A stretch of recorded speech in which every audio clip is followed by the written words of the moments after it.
L'autre événement de ce début de semaine, c'était aussi bien entendu le passage du Tour de France dans notre région et notamment sur les routes de la commune de Braine-le-Comte. Les coureurs qui se sont élancés de Visé lundi étaient attendus vers 15h40 sur la grande place de Braine, mais c'est avec un peu de retard qu'ils ont animé la ville, mais aussi le centre de Ronquière et d'Henri-Pont. Ambiance avec Barbara Maton, Gaël Brunin, Pascal Overtus et Roxana Gunnars. Entre le Tour de France et notre plat pays, c'est une grande histoire d'amour. Cette année encore, les stars de la Petite Reine empruntent les routes brennoises, le même trajet qu'en 2010. Il s'agit là de la seconde étape de la Grande Boucle, un parcours d'un peu plus de 207 km qui relie Visé à Tournai. Les Henri-Pontois, gâtés par la direction du Tour, vont pouvoir admirer les performances des coureurs depuis leur balcon. Ce jeune couple a installé une banderole de 16 mètres sur 6 sur cette toiture, histoire de se faire repérer par la boule Vescam. Le top, ce serait de voir tout à l'heure le plan hélicoptère de France 2. Voilà, plan hélicoptère, ça ce serait génial. Et la cerise sur le gâteau, week-end sportif. Et la cerise sur le gâteau, la deuxième, ce serait antenne centre, quoi.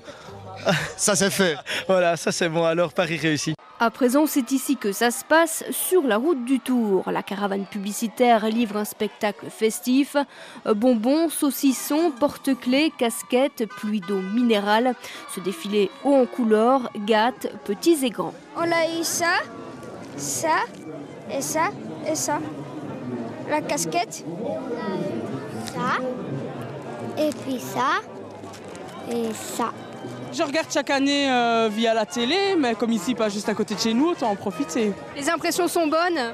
Pour le moment, oui. En plus, le soleil est avec nous, donc tout va bien. Un clou chasse l'autre. 1h30 plus tard, le sport prend le relais. À Ronquière, comme partout ailleurs, c'est l'effervescence. Une échappée composée de 3 coureurs. Anthony Roux, Christophe Kern et le maillot à pois à Michael Morkov font la foule. Le peloton emboîte le pas 3 minutes plus tard. Les grands favoris, dont le Belge Philippe Gilbert et le maillot jaune Fabian Cancellara, déclenchent une salve d'applaudissements. Alors monsieur, vous êtes un des premiers abandons de ce tour. Qu'est-ce que ça fait? Oh, ça fait pas grand-chose, hein, mais c'est la première fois. Pas trop déçu? Non, ça va. Qu'est-ce qui te plaît, toi? Ben, le coureur. Tu les as bien vus? Non, pas très bien. Pourquoi? Dans le peloton, non, mais au début, oui. Comment ça se fait qu'on les voit pas si bien que ça? Parce qu'ils roulent trop vite. Plein soleil également sur la place de Braine-le-Comte. Les engagés ne sont à présent plus qu'à quelques kilomètres. Et pour tuer le temps, rien de tel qu'une petite animation proposée par l'ASBL Braine Sport. Les gens viennent pour voir le tour et donc on profite de leur déplacement et de leur intérêt pour le sport pour essayer de leur expliquer que nous organisons d'autres activités.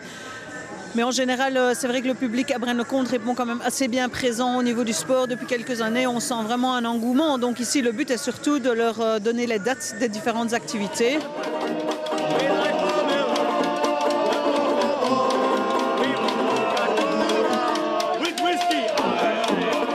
C'est sous le regard d'Alix, Baudouin 4 et Baudouin 5 que le peloton prend la direction de Soigny. Le public explose l'applaudimètre.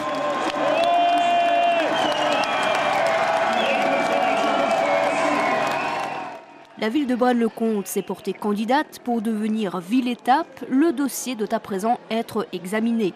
L'atout qui peut faire pencher la balance, le plan incliné de Ronquière, la beauté du site et son relief.